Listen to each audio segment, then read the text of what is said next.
कंपॅरिझनच्या लूपमधून बाहेर पडण्यासाठी आणखी तुम्ही काही गोष्टी करू शकता, तर मी तुमच्यासोबत शेअर करते.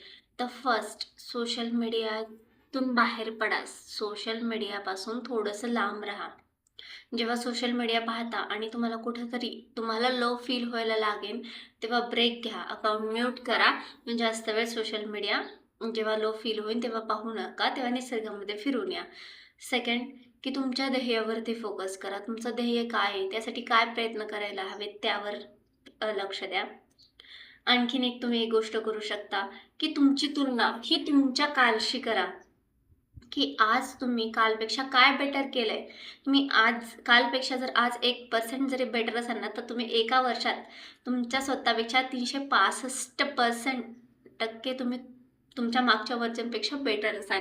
सो तुलना करायची ना, तर स्वतःच्या ओल्ड व्हर्जनशी करा, की तुम्ही किती छान पद्धतीने तुम्हाला अपग्रेड केलंय किंवा तुमचा किती छान पद्धतीने तुमचं सक्सेस होतं याच्याशी तुलना करा.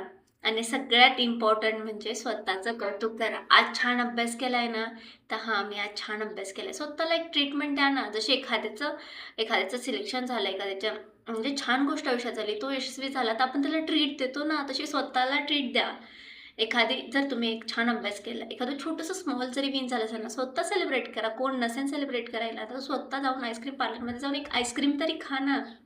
तर स्वतःचे विन्स हे स्वतः सेलिब्रेट करायला शिका. स्वतः काही छान केलं तर स्वतःला शाबासकी द्यायला शिका. तर हे काही छोट्याशा प्रॅक्टिकल स्टेप्स तुम्ही नक्की करू शकता.